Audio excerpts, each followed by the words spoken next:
بسم اللہ الرحمن الرحیم والصلاة والسلام علی رسولہ الکریم وعلی آلہ وصحبہ اجمعین۔ ناظرین و سامعین، السلام علیکم ورحمۃ اللہ وبرکاتہ۔ ابتدا میں چند باتیں، پھر موضوع کے مطابق گفتگو۔ یہ آن لائن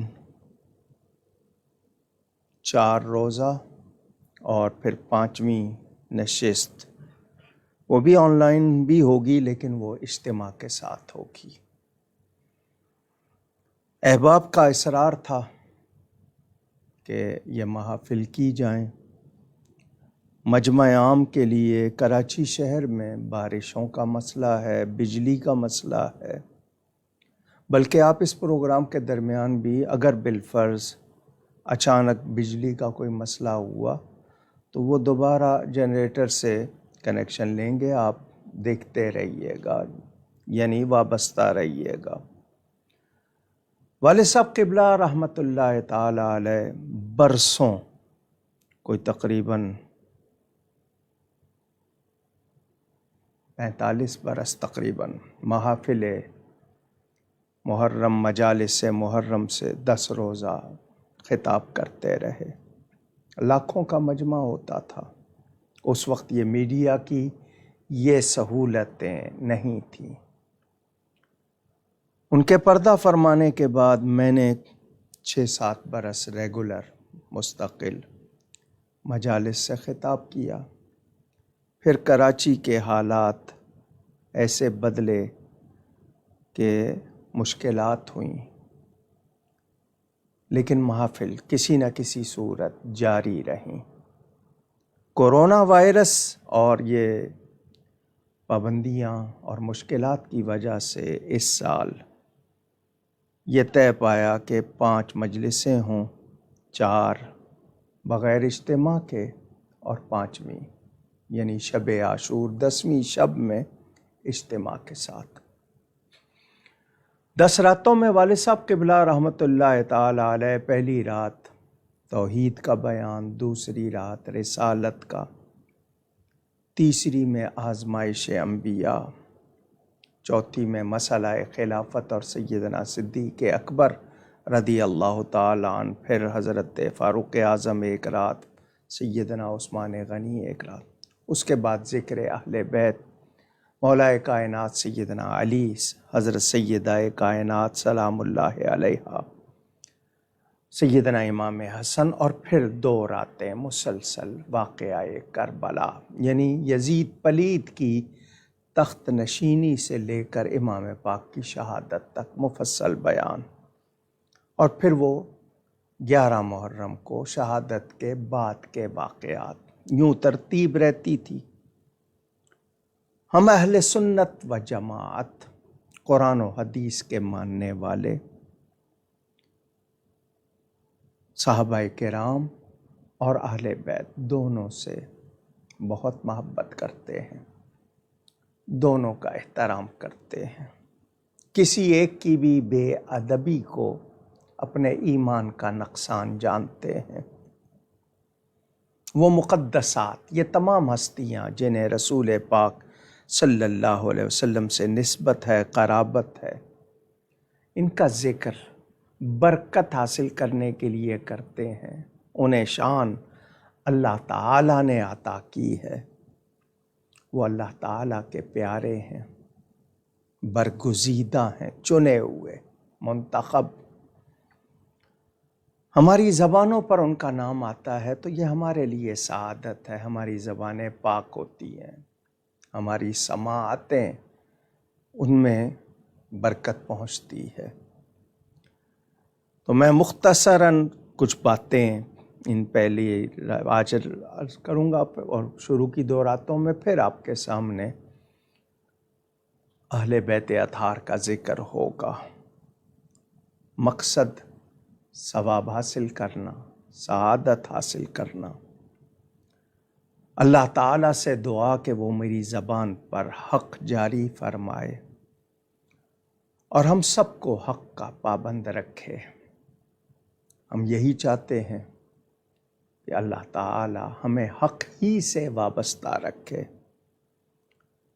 رافضیت، خارجیت، ناصبیت، تفضیلیت، یہ جتنے عنوان ہیں کوئی تعلق نہیں ہے ان سے، کوئی واسطہ نہیں ہے، کوئی رعایت نہیں ہے۔ الحمدللہ اہل سنت و جماعت ہوں، اور سلف صالحین کے مطابق میرے عقیدے کو آپ جانتے ہیں۔ اللہ کا شکر کہ اس نے انسان بنایا، اس کا شکر کہ انسان بنا کر مسلمان بنایا، اس کا اور زیادہ شکر کہ مسلمان بنا کر اس نے اپنے حبیب پاک صلی اللہ علیہ وسلم کا امتی اور غلام بنایا۔ حضور صلی اللہ علیہ وسلم کی ازواج، ان کے اصحاب، ان کی اولاد، ان کے اہل بیت، ان کی امت کے اولیاء، علماء، صلحاء کا محبت کرنے والا بنایا، تعظیم کرنے والا بنایا۔ اس کا شکر، اور اللہ اسی پر قائم رکھے، ایمان کی سلامتی اور ایمان ہی پر زندگی اور ایمان ہی پر خاتمہ، یہی دعا۔ یہ ابتدائی باتیں تھیں۔ دورانیہ جو رکھا ہے اس میں کوئی کم زیادہ بھی ہو سکتا ہے، تاہم کوشش ہوگی کہ کچھ ضروری باتیں آپ تک پہنچیں۔ آج میں ابتدا کروں گا ذکر توحید سے۔ توجہ سے، محبت سے، ادب سے سنیے گا۔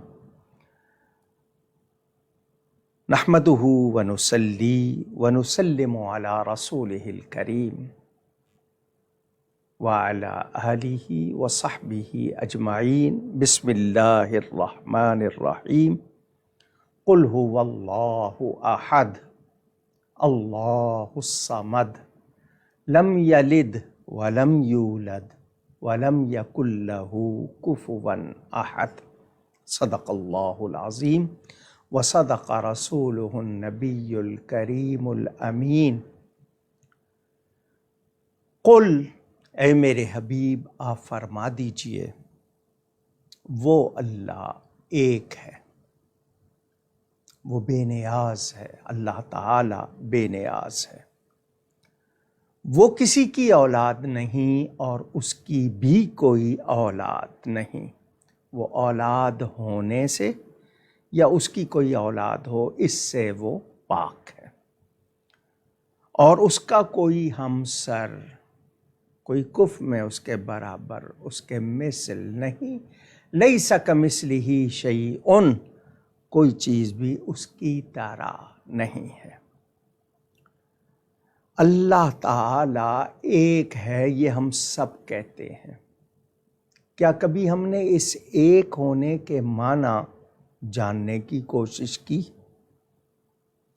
گنتی میں، ڈیجٹ میں، کاؤنٹنگ میں ایک کس کو کہتے ہیں؟ جس کے دو برابر آدھے ہو جائیں، یا جو دو کا خود آدھا ہو، تین کا تیسرا، چوتھے کا یعنی چوتھا حصہ، چار کا چوتھا، اس کو ایک کہتے ہیں نمبر کے حساب سے۔ اس کے ٹکڑے ہو سکتے ہیں۔ کس کو کہتے ہیں؟ واحد عددی۔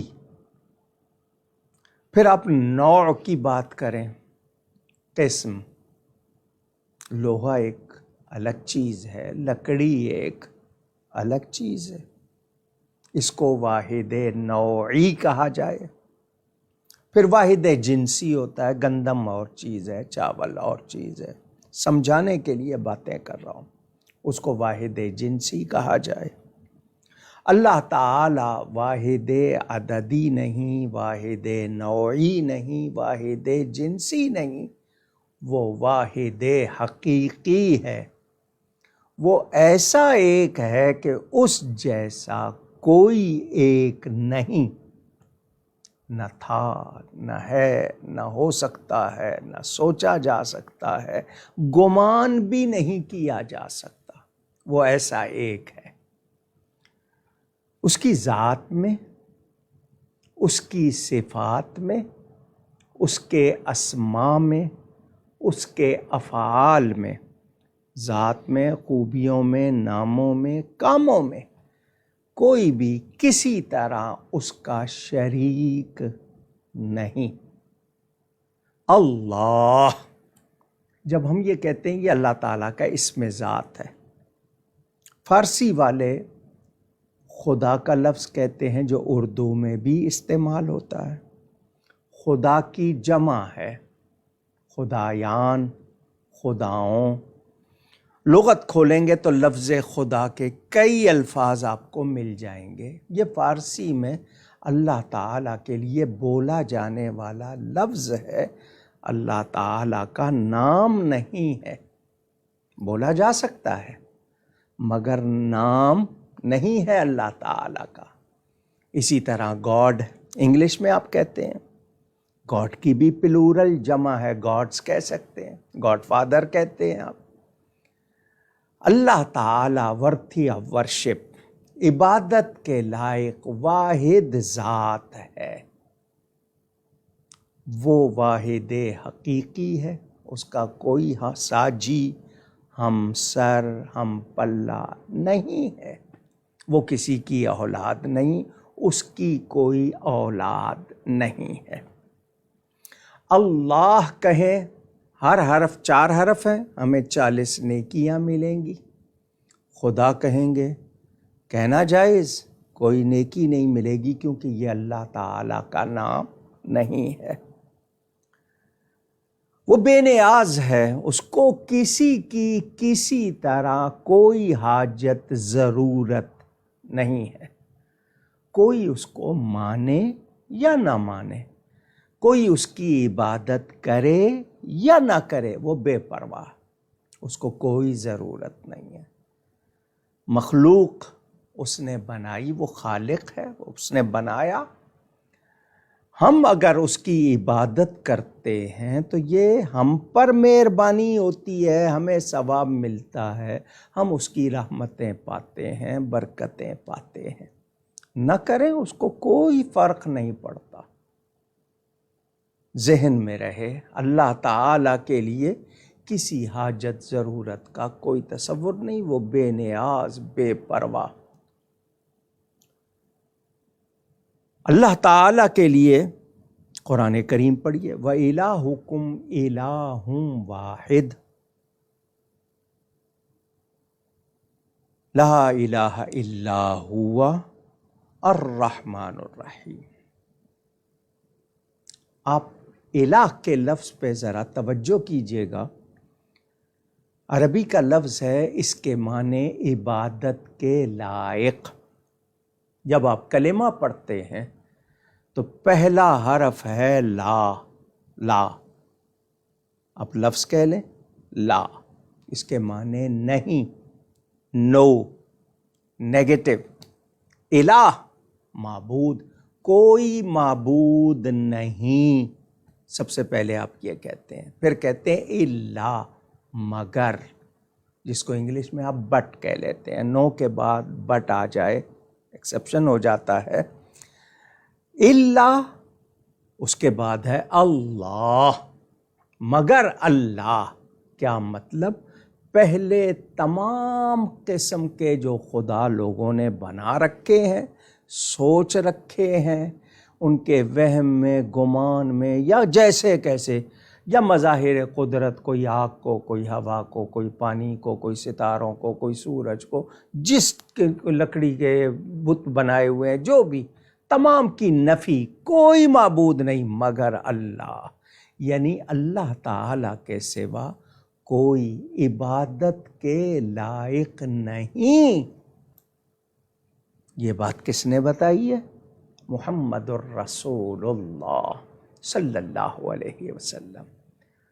محمد صلی اللہ علیہ وآلہ وسلم اللہ کے رسول ہیں۔ قل، اے میرے حبیب آپ فرما دیجئے، تو مجھے ایمان ملا ہے، اللہ تعالیٰ کا عرفان یعنی پہچان ملی ہے، میں نے اللہ تعالیٰ کو جانا ہے، مانا ہے، تو اس کے آخری نبی اس کے حبیب مکرم صلی اللہ علیہ وآلہ وسلم کے بتانے سے جانا ہے۔ میرا ایمان مجھے ملا تو بارگاہ مصطفیٰ صلی اللہ علیہ وآلہ وسلم سے ملا۔ ایک جملہ کہا کرتا ہوں، پھر دوہرا رہا ہوں، جس بارگاہ سے رب ملا اسی بارگاہ سے سب ملا۔ یعنی ہمیں سب کچھ ملا ہے تو بارگاہ مصطفیٰ صلی اللہ علیہ وآلہ وسلم سے۔ اللہ کی شان سنیں، هو اللہ الذی لا الہ الا ہو، جگہ جگہ وَإِلَٰهُكُمْ إِلَٰهٌ واحد، وہ معبود برحق ہے، اس کے سوا کوئی عبادت کے لائق نہیں۔ یہ عقیدہ پختہ، یہ اللہ تعالیٰ کا حق کہ اس کی مخلوق یہ مانے کہ اللہ کے سوا کسی کی عبادت، ہندی میں پوجا، فارسی میں پرستش، انگلش میں ورشپ، کسی کی بندگی نہیں ہو سکتی۔ عبادت کے لائق صرف اور صرف اور صرف اور صرف اللہ تعالی۔ یہ یقین رکھیں، اس میں کبھی فرق نہ آئے۔ یہ اللہ تعالیٰ کا حق ہے، اور جو یہ نہیں پہچانتا، جو نہیں مانتا، ایمان سے اس کا کوئی تعلق نہیں، اور اس کے لیے بخشش کا، نجات کا، مغفرت کا، جنت کا کوئی تصور، کوئی کانسیپٹ نہیں، کیونکہ اللہ تعالیٰ کو جو نہیں مانتا وہ کسی طرح بخشش کے لائق نہیں۔ وہ عالم الغیب والشہادہ ہے، ہر چھپی اور کھلی چیز کا خود سے جاننے والا۔ ہم کسی کو عالم کہیں تو اس نے کہیں پڑھا ہے، کسی سے سیکھا ہے، اس کا کوئی استاد ہے۔ اللہ تعالی ہر کمال ذاتی طور پر رکھتا ہے، حقیقی طور پر رکھتا ہے، اور جیسا کمال اللہ تعالی رکھتا ہے کسی اور کے لیے سوچا نہیں جا سکتا۔ کمال اللہ کا عطا کیا ہوا مانیں گے، مگر جیسا اللہ تعالیٰ کا ہے ویسا کسی کے لیے سوچا بھی نہیں جا سکتا، ماننا تو دور کی بات۔ اللہ تعالیٰ عالم الغیب والشہادہ، وہ خود سے ذاتی طور پر، حقیقی طور پر غیب اور شہادت یعنی کھلی ہوئی چیز اور چھپی ہوئی چیز کا جاننے والا ہے۔ مگر وہ کسی کو غیب عطا فرمائے، علم عطا فرمائے، کھلی کا چھپی کا، تو وہ عطا کیا ہوا کو عطائی کہیں گے۔ اپنے علم کو ذاتی، اللہ کا علم ذاتی ہے، حقیقی ہے، کسی کا دیا ہوا نہیں، اس کی کوئی لمیٹیشن نہیں ہے، کوئی حد حدود نہیں ہے کہ یہاں سے شروع ہو کے یہاں تک، نہ، یہ تصور بھی اللہ کے لیے نہیں ہے۔ مخلوق کے لیے یہ تمام چیزیں کہ اللہ کا عطا کیا ہوا مانا جائے گا، اس کی حدود بھی ہوں گی، اس کے لیے بہت کچھ ہوگا، وہ قابل فنا ہو سکتا ہے۔ اللہ تعالیٰ کے لیے کوئی چیز قابل فنا نہیں۔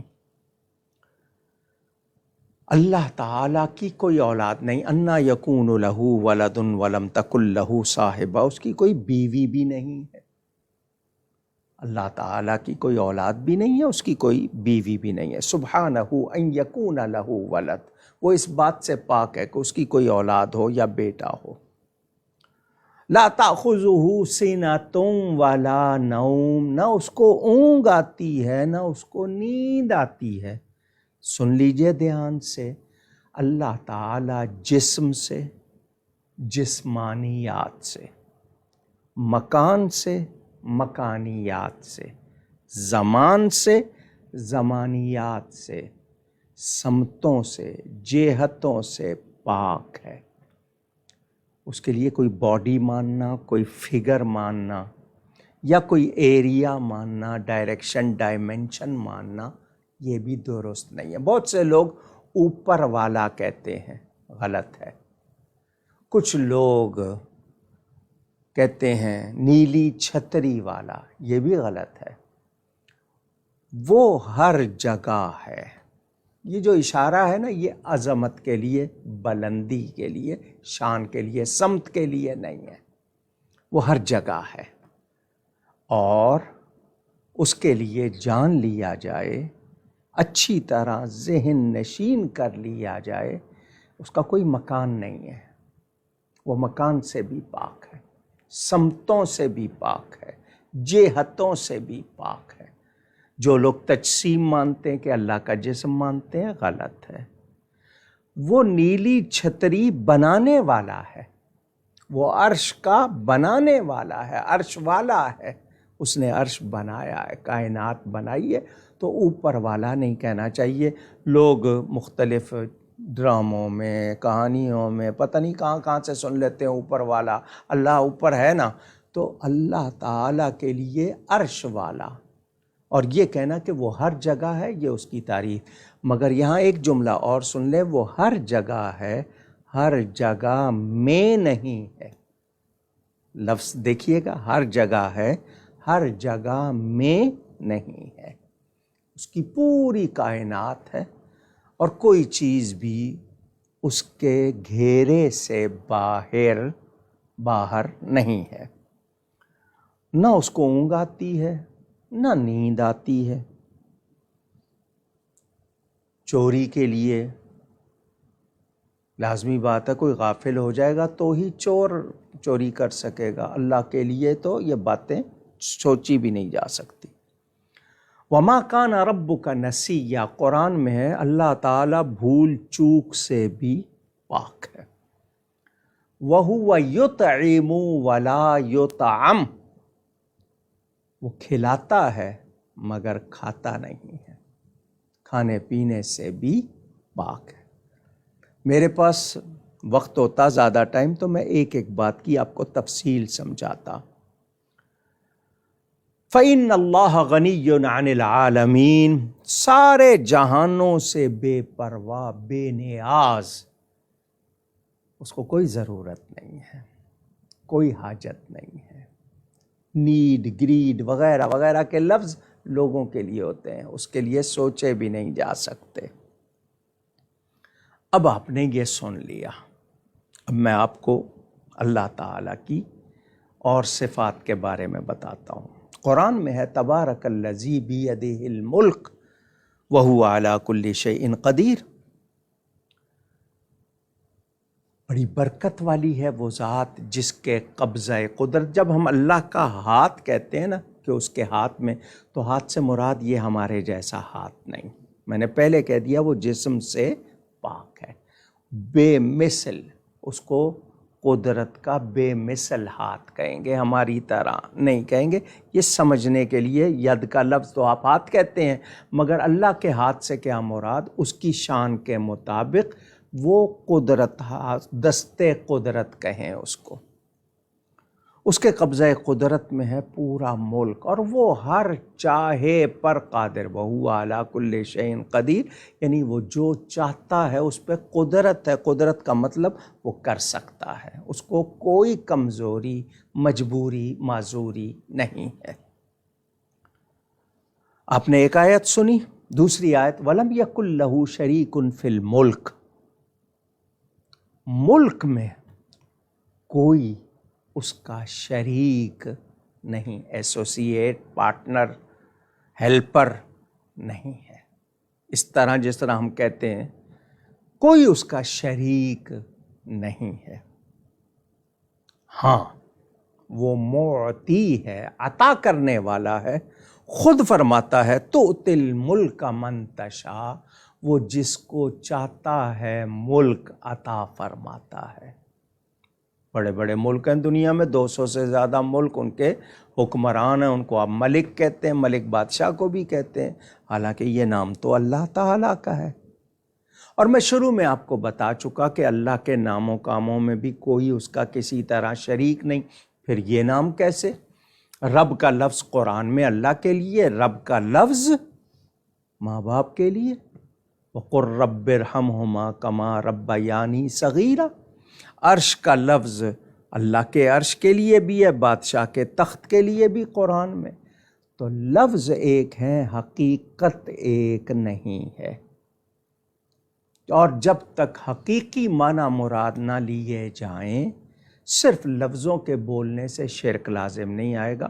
آپ ملک، تو آپ کے ہاں برادری بھی ہے، ایک کاسٹ ہے، سارے ملک کہلاتے ہیں، تو ملک تو اللہ کا نام ہے، لیکن یہ جس طرح کے ملک ہیں یہ اپنے حال کے مطابق، اللہ اپنی شان کے مطابق اور اس کی شان کے حوالے سے کوئی کسی طرح اس کا شریک نہیں ہے۔ تو ملک اللہ جس کو چاہتا ہے عطا فرماتا ہے، حالانکہ پہلی آیت نے کہا کہ ملک اللہ کے ہاتھ میں ہے، دوسری آیت نے کہا کہ وہ جس کو چاہتا ہے عطا فرماتا ہے۔ چنانچہ نمرود کا ذکر ہے، الم تری الی الذی حاج ابراہیم فی ربہ ان آتاہ اللہ الملک۔ اللہ فرما رہا ہے محبوب کیا تم نے نہیں دیکھا کہ وہ جو حضرت ابراہیم سے لڑ رہا تھا، جس کو اللہ نے ملک عطا کیا تھا، نمرود کا ذکر، اور اس کے لیے کہ اللہ نے اس کو ملک دیا، تو اللہ کا دیا ہوا جس کو عطا ہی کہتے ہیں، مانیں گے یا نہیں؟ اور آسان کر دوں، آنکھیں میرے پاس بھی ہیں، آنکھیں آپ کے پاس بھی ہیں۔ آنکھ کا ہونا، آنکھ سے دیکھتے ہیں، دیکھنے کو بصیر، دیکھنے والا بصیر، سننے والا سمیع، سماعت آپ لفظ سنتے ہیں، یہی لفظ سمیع اور بصیر اللہ کے لیے بھی ہے، قرآن میں یہی لفظ انسان کے لیے بھی ہے، وجعلناہ سمیعا بصیرا، کہ ہم نے اس کو سننے والا، دیکھنے والا بنایا۔ تو لفظ ایک ہے، سمیع اور بصیر، اللہ کے لیے بھی آئے، بندے کے لیے بھی آئے، تو کیا دونوں برابر ہو گئے؟ نہیں۔ کیوں؟ میرا دیکھنا سننا اللہ تعالیٰ کی عطا سے، اور جتنی عطا ہے اتنا ہے، کسی کو اللہ نے زیادہ، کسی کو کم، کسی کا کیا حال، سب کا ایک جیسا نہیں ہے، مگر جیسا اللہ دیکھتا سنتا ہے کوئی دیکھ سن سکتا نہیں، وہ اس کی شان کے مطابق، اور اس کا دیکھنا سننا اس کا ذاتی کمال ہے، میرا دیکھنا سننا رب کی عطا سے ہے، یہ عطائی کمال ہے۔ فرق سمجھیے گا، کیونکہ لوگ باتوں باتوں پر کہیں شرک کہہ دیتے ہیں، کہیں حرام کہہ دیتے ہیں، تو پہلے بات کو تو سمجھیں۔ کیا قرآن میں نہیں ہے ان الحکم الا للہ، اللہ ہی کا حکم ہے، اس کے سوا کسی کا حکم نہیں، فحکمہ الی اللہ ان اللہ یحکم ما یرید۔ یہ آیتیں بتا رہی ہیں کہ اللہ تعالی حاکم ہے حقیقی طور پر، کہ اللہ کے سوا کسی کا حکم نہیں۔ آپ دوسرے سے کہتے ہیں حکم فرمائیں، حکم دیجئے، تو جب حکم ہے ہی اللہ کا، پھر کسی اور کا کیا مطلب؟ تو آئیے قرآن ہی سے پوچھتے ہیں اس کا جواب۔ ان آیتوں نے بتایا کہ حقیقی حاکم، خود سے حاکم، اور حقیقی حاکم صرف اور صرف اللہ تعالی ہے۔ موسیٰ علیہ السلام کا ذکر قرآن میں وَلَمَّا بَلَغَ أَشُدَّهُ وَاسْتَوَىٰ آتَيْنَاهُ حُکْمًا وَعِلْمًا، سورہ القصص دیکھیے گا، حضرت موسیٰ کے لیے کہ اللہ نے ان کو حکم اور علم عطا کیا۔ پھر فَوَهَبَ لِي رَبِّي حُکْمًا وَجَعَلَنِي مِنَ الْمُرْسَلِينَ، دوسری آیت۔ تیسری سنیں رَبِّ هَبْ لِي حُکْمًا وَأَلْحِقْنِي بِالصَّالِحِينَ، تیسری آیت۔ چوتھی وَلُوطًا آتَيْنَاهُ حُکْمًا وَعِلْمًا، حضرت لوط علیہ السلام کا ذکر آیا۔ وَلَمَّا بَلَغَ أَشُدَّهُ آتَيْنَاهُ حُکْمًا وَعِلْمًا، حضرت یوسف علیہ السلام کا ذکر آیا۔ وَكُلًّا آتَيْنَاهُ حُکْمًا وَعِلْمًا، اللہ فرماتا ہم نے سب کو، سارے نبیوں کو حکم بھی عطا کیا، علم بھی عطا کیا۔ اپنے حبیب پاک اللہ کے آخری نبی کے لیے فرمایا فَلَا وَرَبِّكَ لَا يُؤْمِنُونَ حَتَّى يُحَكِّمُوكَ فِيمَا شَجَرَ بَيْنَهُمْ، میرے محبوب تیرے رب کی قسم کوئی مومن ہو ہی نہیں سکتا جب تک تجھے حاکم نہ مانے۔ وَتُدْلُوا بِهَا إِلَى الْحُكَّامِ، یہ بھی قرآن میں ہے۔ وَإِذَا حَكَمْتُمْ بَيْنَ النَّاسِ أَن تَحْكُمُوا بِالْعَدْلِ، جب لوگوں میں جھگڑا ہو جائے تو فیصلہ کرنا، اللہ حکم بناؤ، فیصلہ اور حکم کا ذکر آ رہا ہے۔ أَلَيْسَ اللَّهُ بِأَحْكَمِ الْحَاكِمِينَ، میں نے یہ آیتیں اتنی کیوں سنائی ہیں؟ آپ کو یہ بتانے کے لیے کہ آپ ہر بات کو سمجھیں۔ یہ جو خام خواہ شرک کے فتوے لگاتے ہیں یا غلط باتیں کرتے ہیں، آپ کو پتہ چل جائے، آپ سے کھیلتے ہیں۔ ذاتی کمال اللہ کا، رب دے تو دیا ہوا مانیں گے، اس نے ہمیں دیا ہے تو ہم مانیں گے، وہ عطائی ہوگا، وہ کسی طرح اللہ کے برابر نہیں ہو سکتا، اس کے مثل نہیں ہو سکتا، اس کا کمال اس کی شان کے مطابق، ہمارا کمال اللہ کی عطا کے مطابق۔ ہم خود سے کوئی کمال نہیں رکھتے، ہم خود سے ہیں ہی نہیں، اللہ تعالیٰ تو خود سے ہے، ہم تو خود سے ہیں ہی نہیں۔ تو یہ آپ کے سامنے آیتیں رکھی، حقیقی اور مجازی کا فرق سمجھیں آپ، ذاتی اور عطائی کا فرق سمجھیں آپ۔ یہ کائنات ہے، رب نے بنائی ہے، کمالات رب نے دیے ہیں اللہ تعالیٰ کے حوالے سے ہم جانتے ہیں۔ اچھا جی، اب میں ذکر کروں وَلَمْ يَكُنْ لَهُ وَلِيٌّ مِّنَ الذُّلِّ وَكَبِّرْهُ تَكْبِيرًا، قرآن میں ہے، وہ کمزور نہیں ہے کہ کوئی اس کو دبا سکے، مغلوب کر سکے، ایسا ہو نہیں سکتا۔ اگر میں آپ کو تفصیل تھوڑی سی بتاؤں، دوسرے سے مدد لینے میں 3 احتمال ہو سکتے ہیں۔ چھوٹے سے، جیسے باپ بیٹے سے لے لے، اللہ کا کوئی بیٹا ہی نہیں ہے، لم یتخذ ولد، قرآن میں ولدا ذکر ہے۔ مساوی، جیسے بھائی سے، اپنے برابر سے، لم یکن شریک فی الملک، لم یکن لہ شریک فی الملک، اس کے تو کوئی ملک میں شریک ہی نہیں ہے، کوئی اس کا ساجی نہیں، ہمسر نہیں ہے۔ بڑے سے لے، جیسے کوئی کمزور طاقتور سے لیتا ہے، تو پہلے فرما دیا وَلَمْ يَكُنْ لَهُ وَلِيٌّ مِّنَ الذُّلِّ، وہ کمزور نہیں ہے، وہ قوی ہے، اس کو کسی کی حاجت نہیں، اس کو کسی کی ضرورت نہیں۔ اور پھر اسی کا فرمان الا ان اولیاء اللہ، آگاہ ہو جاؤ، بے شک جو اللہ کے مددگار ہیں۔ اولیاء، لفظ ولی، لغت کھولیے، معنی دیکھیے، مددگار۔ تو اللہ نے مددگار بنائے ہیں، اس کو ضرورت نہیں ہے، ہمیں ضرورت ہے۔ تو اللہ کے دین کی مدد کرنا، اللہ کے بندوں کی مدد کرنا، یہ اللہ تعالیٰ کی مدد۔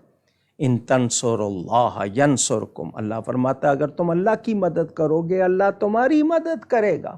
تو اللہ کی مدد سے مراد کیا ہے؟ کہ اس کی مخلوق کی مدد کرنا، اس کے دین کی مدد کرنا۔ حقیقی مددگار اللہ تعالیٰ ہے۔ ہم ایک دوسرے سے مدد مانگتے ہیں، بلکہ آپ کے ہاں ایک ہوتا ہے انجینئر، اس کے ساتھ ہیلپر ہوتا ہے۔ ہیلپر کس کو کہتے ہیں؟ مددگار کو۔ آپ کے ہاں پاکستان میں پولیس ہے، اس کا ایک ڈپارٹمنٹ ہے، اس کو کال کرتے ہیں آپ 15، اس کا نام ہی مددگار رکھا ہوا ہے، کیونکہ وہ مدد کرتے ہیں۔ تو مدد کرنے کی طاقت کس نے دی؟ اللہ تعالیٰ نے۔ ہم خود سے مدد نہیں کرتے، نہ کر سکتے ہیں، اللہ تعالیٰ کی دی ہوئی طاقت سے، اس کی عطا سے کرتے ہیں۔ تو یہ ہمارا کمال رب کی عطا، تو اس کے کسی میں اللہ کا عطا کیا ہوا کمال ماننا یہ غلط نہیں ہے۔ آپ کو میں نے مختصراً سمجھایا، ایک بات اور سمجھا دیتا ہوں۔ ان العزت للہ جمیعا، قرآن کی آیت، کہ بے شک عزت ساری کی ساری جمیعا اللہ کے لیے ہے، ساری کی ساری۔ عزت کس کے لیے؟ اللہ کے لیے۔ ہم میں سے تو ہر کوئی عزت مانگ رہا ہے۔ آپ کے ملازم کہہ دیتے ہوں گے ہماری تو اس گھر میں عزت ہی کوئی نہیں ہے، ہر کوئی عزت مانگ رہا ہے۔ تو عزت تو ساری کی ساری اللہ کے لیے، پھر کسی اور کو تو مانگنی نہیں چاہیے۔ یہاں معزز حاضرین، معزز ناظرین، فلاں فلاں عزت مآب ہم جملے کہتے ہیں۔ تو یا اللہ، قرآن کی ایک آیت نے بتایا کہ عزت ساری کی ساری اللہ کے لیے ہے، تیرے لیے ہے مولا۔ یہ جو دوسرے عزت مانگ رہے ہیں، تو مولا کیا تو کسی کو عزت دیتا ہے؟ تو قرآن کہہ رہا ہے وَتُعِزُّ مَن تَشَاءُ، وہ جس کو چاہتا ہے عزت دیتا ہے۔ تو اب دی ہوئی عزت مانیں گے یا نہیں؟ تو دی ہوئی عزت مانیں گے تو دیے ہوئے سارے کمال مانیں گے جو بھی اللہ دے گا۔ صرف ایک عزت ہی تو نہیں، اللہ سارے کمال جس کو، کسی کو 1، کسی کو 10، کسی کو 50، اپنے حبیب کو اس نے سارے کمال دیے، مانیں گے یا نہیں مانیں گے؟ یا اللہ تو عزت کس کو دیتا ہے؟ قرآن کی ایک اور آیت وَلِلَّهِ الْعِزَّةُ، اور اللہ کے لیے ہے عزت، وَلِرَسُولِهِ، اور اس کے رسول کے لیے، وَلِلْمُؤْمِنِينَ، اور ایمان والوں کے لیے۔ وَلَكِنَّ الْمُنَافِقِينَ لَا يَعْلَمُونَ، لیکن منافق نہیں جانتے۔ یہاں اللہ نے کافر نہیں فرمایا، وَلَكِنَّ الْكَافِرِينَ نہیں، وَلَكِنَّ الْمُنَافِقِينَ۔ پتہ چلا جن کی عزت کوئی نہ کرے، جن کو اللہ نے عزت دی ہو، تو پھر آپ پہچان لیجئے کہ وہ لوگ کون ہیں۔ اسی طرح تخلیق کے حوالے سے، تخلیق کے معنی آپ بنانا کہتے ہیں۔ حقیقی تخلیق کرنے والا، حقیقی تخلیق کے لحاظ سے اللہ کے سوا کوئی خالق نہیں۔ حل من خالق غیر اللہ، کیا اللہ کے سوا کوئی ہے؟ لیکن اسی قرآن میں ہے فتبارک اللہ احسن الخالقین، برکت والا ہے وہ، اور وہ اس سے اچھا کوئی خالق نہیں ہے۔ خالقین کا لفظ جمع آ رہا ہے اور اللہ کے لیے احسن آ رہا ہے۔ کیا مطلب؟ اور بھی بنانے والے ہیں، مگر یہ حقیقی طور پر بنانے کا کمال کس کا ہے؟ اللہ کا، اور اس جیسا کوئی بنانے والا نہیں۔ مثلاً باڈی پارٹس بنا لیے آج سائنس نے، کسی انسان کی کوئی ہڈی ہے وہ بنا لی، کوئی وہ اس کو ریپلیس کر دیتے ہیں۔ کیا وہ ہڈی اور اللہ کی بنائی ہوئی ایک جیسی؟ پیس میکر بنا لیے، کیا وہ سارا کام اسی جیسا؟ بال بنا لیے مصنوعی، کیا اسی جیسے؟ نہیں۔ تو جیسا اللہ بناتا ہے ویسا کوئی اور نہ بنا سکتا ہے، نہ بناتا ہے۔ لیکن قرآن نے بتا دیا کہ اللہ کی عطا سے دوسرے بھی بناتے ہیں۔ حضرت عیسیٰ علیہ السلام نے کیا فرمایا تھا؟ انی اخلق لکم من الطین کہیئۃ الطیر۔ دیکھیں یہاں بھی لفظ اخلق، بنانے کا ذکر آ گیا نا۔ میں مٹی سے ایک مورت بناتا ہوں، پرندے کی شکل، کیا اس کو کہتے ہیں، وہ بنا لیتے ہیں۔ آج کل بھی ٹوائز بناتے ہیں، پلاسٹک کے آتے ہیں، تو وہ مٹی کی مورت بناتے ہیں پرندے کی، میں بناتا ہوں۔ انی اخلق، وہ کہہ رہے ہیں حضرت عیسیٰ علیہ السلام، میں بناتا ہوں، آئی مائی سیلف۔ وہ کریٹر وہاں اپنے آپ کو کہہ رہے ہیں۔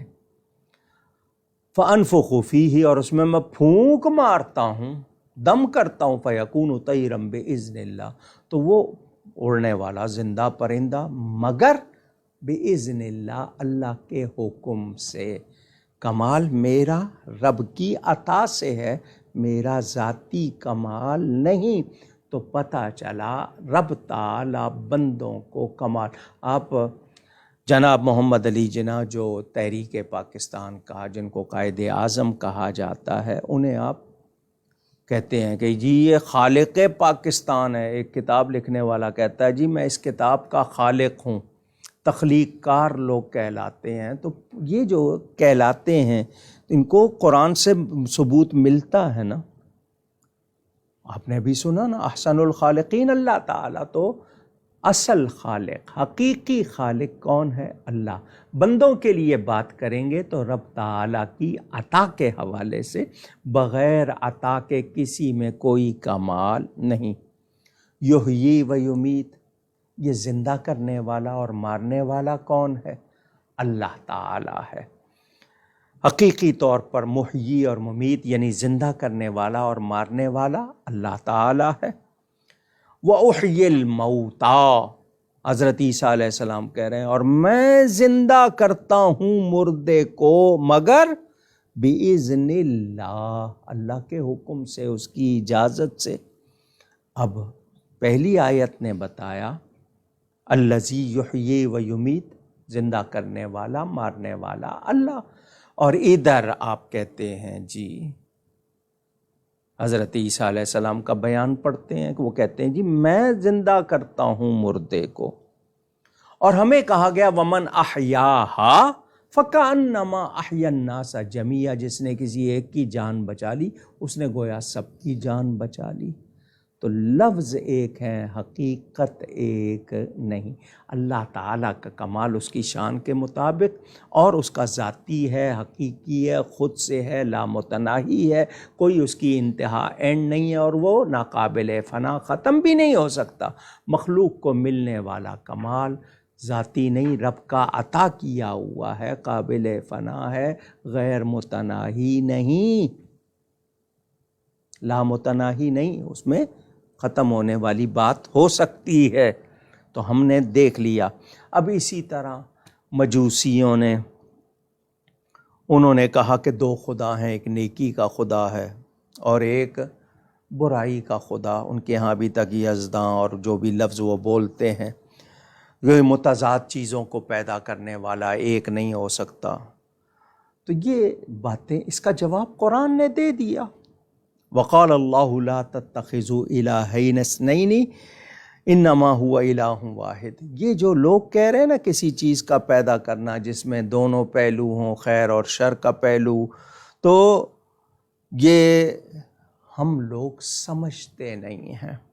اب مجھے بتائیں، میں آپ کو ذرا سمجھا دوں۔ چھری ہے، نائف کہتے ہیں آپ، اس کی مختلف شکلیں، آپ ڈیگر بنا لیں، اس سے خنجر بنا لیں، اس کا کام ہے کاٹنا۔ بنانے والا مجرم ہے یا غلط استعمال کرنے والا مجرم ہے؟ بتائیں گے آپ؟ قینچی ہے، کاٹنا اس کا کام۔ بنانے والا مجرم ہے یا غلط استعمال کرنے والا مجرم؟ دیا سلائی، میچ باکس، ماچس کہتے ہیں، بنانے والا مجرم ہے یا غلط استعمال؟ آپ اس سے چولہے میں سلگائیں گے وہ اور بات ہے، آپ اس سے کسی کے خزانے کو آگ لگا دیں تو غلط استعمال کرنا شر ہوگا۔ اللہ تعالیٰ نے عقل کائے کے لیے دی ہے؟ تمیز کے لیے۔ لیکن آج کل لوگ اس بارے میں چونکہ غور نہیں کرتے ہیں، اس لیے میں نے آپ کو یہ بات بتائی ہے۔ اب دولت سارے ہی کما رہے ہیں، دولت کے پیچھے سارے ہی بھاگ رہے ہیں۔ دولت بری چیز نہیں ہے، دولت سے پیار بری چیز ہے۔ اس کا استعمال آپ اس سے چاہیں جنت خریدیں، اس سے چاہیں آپ دوزخ خرید لیں۔ حق حلال صحیح طرح کما کے آپ اس میں برکت پالیں، یا آپ غلط کما کے جناب اس سے گناہ اٹھا لیں۔ علم کسی شے کا برا نہیں ہوتا، ہاں اس کا استعمال آپ نے جیسے کیا ہے۔ اب جادو ہے، جس کو پتہ ہی نہیں ہوگا جادو کیا ہے تو وہ کیسے پہچانے گا؟ علم کسی چیز کا برا نہیں ہوتا۔ میرے پاس بہت وقت نہیں ہے، میں اسی لیے آپ کو مختصراً بتا رہا ہوں۔ اب جادوگر آئے تھے مقابلے پہ موسیٰ علیہ السلام کے، وہ جادو پہچانتے تھے۔ حضرت موسیٰ نے دکھایا معجزہ، اللہ کا کام جو نبی سے ظاہر ہوا، تو جادوگروں کو فوراً سمجھ آ گئی ہم جو کر رہے ہیں جادو ہے، جو موسیٰ علیہ السلام کر رہے ہیں وہ جادو نہیں ہے۔ فرق سمجھ میں آ گیا، ایمان لے آئے۔ تو میں نے آپ کو مختصراً یہ بتایا اللہ تعالیٰ کا ہر کمال ذاتی۔ مثلاً داتا کا لفظ کہتے ہیں، لاہور میں پاکستان کے روحانی تاجدار حضرت داتا صاحب، بغداد شریف میں حضرت غوث پاک، لفظ غوث داتا۔ داتا تو چونکہ عربی کا لفظ نہیں ہے، غوث عربی کا لفظ ہے۔ غوث کے معنی فریاد رس، جو آپ کی فریاد سن کر آپ کی مدد کرے، آپ کی مشکل آسان کرے۔ اور داتا دینے والا، لوگ کہتے ہیں اللہ کے سوا کوئی داتا نہیں، اللہ کے سوا کوئی غوث نہیں۔ یہ لفظ بولنا شرک ہے، کسی بندے کو غوث پکارنا یا داتا پکارنا کہہ دیتے ہیں شرک ہے، اور شرک وہ گناہ ہے جس توبہ نہ کی جائے تو معاف نہیں ہوتا۔ واضح رہے۔ آپ کے ہاں لفظ میں پہلے بتا چکا نا، حقیقی معنی مراد نہ لیے جائیں۔ میں نے پہلے بتایا اللہ تعالیٰ کا ہر کمال ذاتی ہے، مخلوق کو ملنے والا کمال اللہ کا عطا کیا ہوا جس کو عطائی کہتے ہیں۔ کیا وہ خود سے غوث ہیں یا رب تعالیٰ نے ان کو غوث بنایا ہے؟ ہمیں قرآن اور حدیث بتاتی ہے تعاونوا علی البر والتقوی، نیکی بھلائی کے کاموں میں ایک دوسرے کی مدد کرو۔ بندہ مدد کر ہی نہیں سکتا تو پھر حکم کیوں دیا گیا ہے؟ جس قرآن میں ایاک نعبد و ایاک نستعین ہے کہ تیری ہی عبادت کرتے ہیں، تجھی سے مدد چاہتے ہیں، اسی قرآن میں نستعین کا لفظ سنا نا کہ تجھی سے مدد چاہتے ہیں، اسی قرآن میں ہے تعاونوا علی البر والتقوی۔ آپ کہیں گے کہ جی وہاں پر تو نعبدو کا لفظ، تو لا تعبدوا الشیطان کا بھی تو لفظ آیا ہے۔ شیطان کی کون عبادت کرتا ہے؟ غلامی کرنا، پیروی کرنا۔ سمجھ آ رہی ہے بات؟ ہم لوگ لفظوں کی حقیقت اور ظاہری حال کو اگر مکس کر دیں تو پھر کہاں جائیں گے؟ میں پہلے بتا رہا ہوں، ہر کمال ذاتی طور پر اللہ تعالیٰ کا، مخلوق کو اس نے عطا کیا تو رب کا دیا ہوا کمال مانیں گے۔ مجھے آنکھ ملی ہے، کسی کو بہت زیادہ دیکھنے کی صلاحیت، کسی کو زیادہ سننے کی صلاحیت، کسی کو زیادہ سونگھنے کی صلاحیت، کسی کی آواز کیسی، کسی کا ذہن کیسا۔ ایک اسکول میں 50 بچے ایک کلاس میں پڑھ رہے ہیں، ایک فرسٹ آتا ہے، ٹاپ کرتا ہے، 6 فیل ہو جاتے ہیں، استاد ایک ہے، کتاب ایک ہے، اسکول ایک ہے، سب کا ذہن ایک جیسا نہیں۔ تو یہ کمالات، خصوصیات اللہ عطا فرماتا ہے، تو کسی کو وہ زیادہ عطا فرمائے تو کیا ہم انکار کریں گے؟ اس کے بندے ہیں۔ اور پھر قرآن میں موجود ہے، حضرت سلیمان علیہ السلام کا ذکر ہے، ان کی مجلس لگی ہوئی ہے، ملکہ سبا جس کا نام بلقیس، 1 مہینے جانے کا رستہ، 1 مہینے آنے کا رستہ، وہاں تخت ہے، وہ روانہ ہو چکی ہے، پہنچنے والی ہے۔ حضرت سلیمان فرماتے ہیں اس کے آنے سے پہلے کون ہے جو اس کا تخت لائے گا؟ اتنا بڑا تخت، 70 گز لمبا، 40 گز چوڑا، وہ اتنا بڑا تخت جس پہ سینکڑوں کرسیاں، لوہا، لکڑی اور کیا کچھ لگا ہوا، وہ چل چکی ہے، پہنچنے والی، 1 مہینے جانے کا رستہ، 1 مہینے آنے کا رستہ۔ حضرت سلیمان فرما رہے ہیں کون ہے لائے گا؟ جن نے کہا جی میں ابھی لے آتا ہوں، آج کے آج۔ فرمایا اس سے بھی پہلے چاہیے۔ تو حضرت سلیمان کی امت کا ولی کہتا ہے میں آنکھ جھپکنے سے پہلے لے آؤں گا۔ آپ نے فرمایا لاؤ، اس نے کہا لیجئے، رکھا ہے، قرآن میں ہے یہ۔ تو جب حضرت سلیمان علیہ السلام نبی ہیں، ان کی امت کے ولی کو اللہ نے یہ کمال دیا ہے، جس کے پاس کتاب کا کچھ علم تھا، تو جو اللہ کے حبیب ہیں، جن کی خاطر کل کائنات بنی، ان کی تو بات بڑی، ان کی امت کے اولیاء کو کتنا کمال ملا ہوگا۔ تو واضح رہے بندوں میں کمال رب تعالیٰ کی طرف سے ہے۔ آج بہت کچھ سائنس دکھا رہی ہے، آپ حیران ہیں کہ ایک انسان کی عقل نے کیا کچھ بنا لیا، کمپیوٹر بنا لیا، اس میں کیا کچھ ہے۔ تو یہ انسان کی عقل کا کرشمہ ہے نا، اور عقل کس نے دی ہے؟ رب تعالیٰ نے۔ تو اس کی عقل کا مان رہے تو رب تعالیٰ کسی کو روحانیت اور کمال عطا کرے، وہ کیوں نہیں مان رہے؟ وہ بھی ماننا چاہیے۔ تو یاد رہے ہم نبی کریم صلی اللہ علیہ وسلم یا اللہ کے نبیوں کو یا اللہ کے ولیوں کو اللہ کے مثل نہیں، برابر نہیں، کسی طرح شریک نہیں ٹھہراتے۔ یہ اللہ کے پیارے ہیں، اہل اللہ ہیں، اللہ کے پیارے، اللہ والے ہیں۔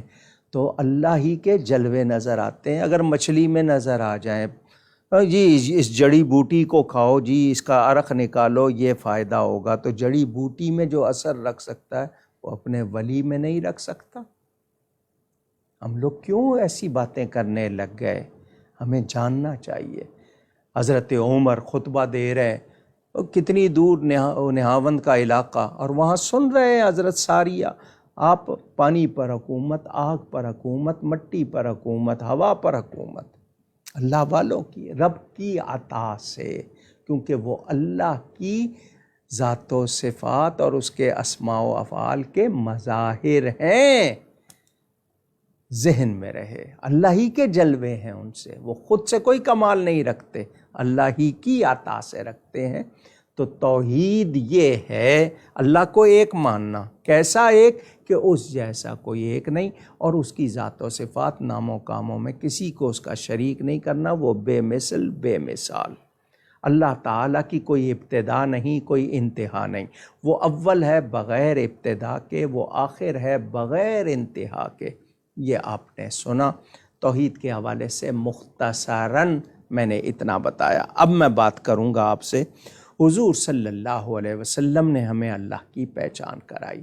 اللہ تعالیٰ کے بہت سے نبی ہیں، ایک حدیث میں 1,24,000، ایک حدیث میں 2,24,000، اسی لیے ہم کہتے ہیں 1.25 کم و بیش، مورلیس، یعنی جتنے بھی صحیح تعداد اللہ جانتا ہے۔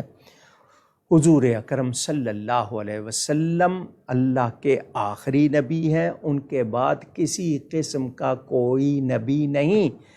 یہ تحفظ ختم نبوت کا عقیدہ ماننا قرآن اور حدیث کے مطابق لازمی ہے۔ کوئی یہ کہے کہ حضور صلی اللہ علیہ وسلم کے ظاہری زمانے میں یا ان کے بعد کسی قسم کا کوئی نبی آ سکتا ہے، جو ایسا کہتا ہے اس کا ایمان سے، اسلام سے کوئی تعلق نہیں، وہ دائرہ اسلام سے خارج۔ تو یاد رہیں اللہ کے آخری نبی ہیں، ان سے پہلے جتنے نبی آئے سب کوئی کسی قوم، کسی علاقے، کسی آبادی کی طرف۔ میں آپ کو بتاؤں، حضرت موسیٰ علیہ السلام پر تورات نازل ہوئی تھی، اس کی تبلیغ کے معنی پہنچانا، یعنی اس کا میسج پہنچانا، اس کے لیے 4000 نبی آئے تھے۔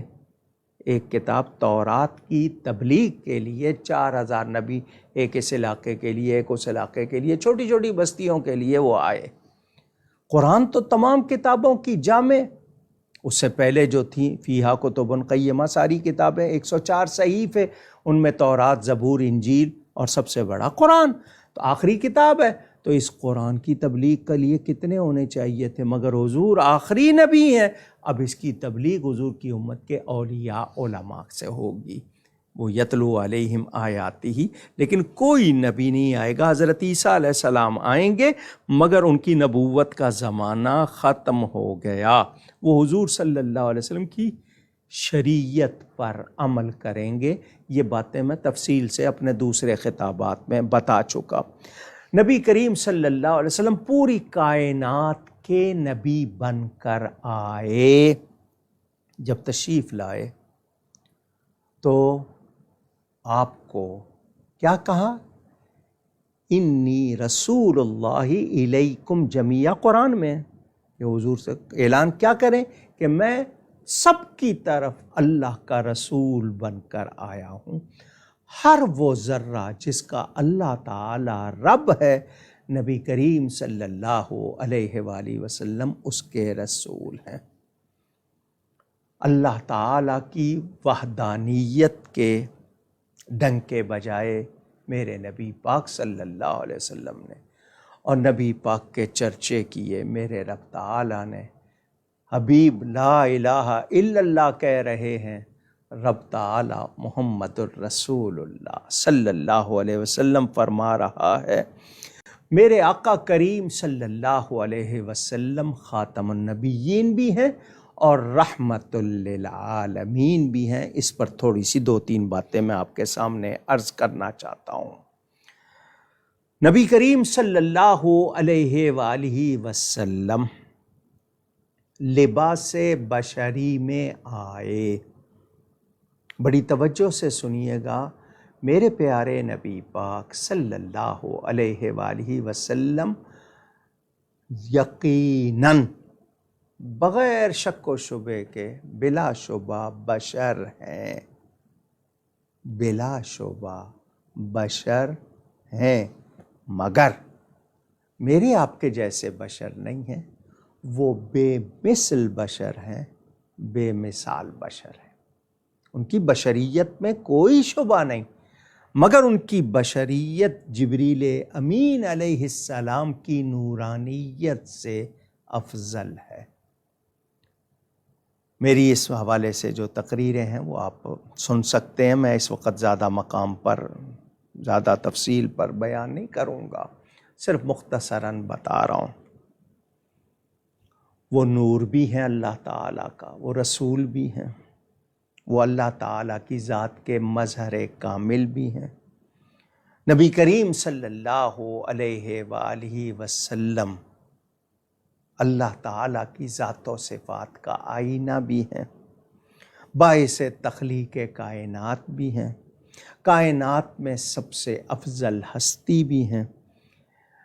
1400 کتنے برس ہو گئے دنیا کو لکھتے ہوئے، سناتے ہوئے، پڑھتے ہوئے، مگر ان کی شان کی حد ہمیں معلوم نہیں ہو سکتی۔ کیوں؟ وہ اللہ جانتا ہے۔ کائنات میں کوئی ایسا نہیں جو ان کی شان کی حد بتا دے، بس اتنا جانتے ہیں وہ اللہ نہیں ہے، اللہ کے مثل نہیں ہے، اس کے شریک نہیں ہے، اس کے برابر نہیں ہے، وہ خدا نہیں، بخدا نہیں، وہ مگر خدا سے جدا نہیں۔ وہ ہیں کیا؟ مگر وہ ہیں کیا نہیں، یہ محب حبیب کی بات ہے صلی اللہ علیہ وآلہ وسلم۔ میرے نبی پاک صلی اللہ علیہ وسلم نور بھی ہیں۔ آپ کہیں گے نور اور بشر خاک سے بنا، نور اللہ کا نور، اور دو چیزیں جمع کیسے ہو سکتی ہیں؟ وہ چھوٹا سا جگنو دیکھا ہوگا آپ نے، انگلش میں گلو ورم یا فائر بگ کہتے ہیں، وہ اتنا سا کیڑا چھوٹا سا، اس میں خاک بھی ہے نور بھی ہے۔ آپ کی آنکھ میں کیا ہے؟ نور نہیں ہے، آپ کا جسم پورا خاکی، اس میں یہ جو آنکھ ہے۔ تو جو اس طرح کی باتیں کرتے ہیں ان جانتے نہیں۔ اللہ تعالیٰ نے اپنے ذاتی نور سے ساری کائنات سے پہلے اپنے نبی پاک صلی اللہ علیہ وسلم کے نور کو بنایا۔ وہ نور بھی ہیں، وہ بشر بھی ہیں، لیکن ان کی حقیقت کیا ہے یہ رب تعالیٰ جانتا ہے۔ شریعت میں تو بندہ ہے، حقیقت میں خدا جانے جس نے بنایا۔ ہمیں جتنا معلوم ہم اس کے مطابق ان کو اللہ کا بندہ، اللہ کی مخلوق اور بشر بھی مانتے ہیں، مگر بے مثل بے مثال، ساری کائنات سے افضل، کوئی ان کا بھی ہم پلہ نہیں، کسی نبی نے ان کی برابری نہیں کی۔ کوئی امتی کیسے کر سکتا ہے؟ وہ اللہ کی مخلوق میں کیسے ہیں؟ حسن یوسف، دم عیسیٰ، ید بیدا داری، آنچ خوباں ہمہ دارند تو تنہا داری۔ ہر نبی کو کسی کو کوئی ایک کمال، کسی کو کوئی ایک کمال۔ میرے نبی پاک صلی اللہ علیہ وسلم کو اللہ نے ہر کمال عطا فرمایا، اور ان کا ہر کمال بھی اپنے کمال پر تھا، یعنی ویسا کمال کسی اور میں نہیں۔ حضور صلی اللہ علیہ وسلم مرکز ایمان، جان ایمان، ان کی محبت ہم پر لازم۔ کیسی محبت؟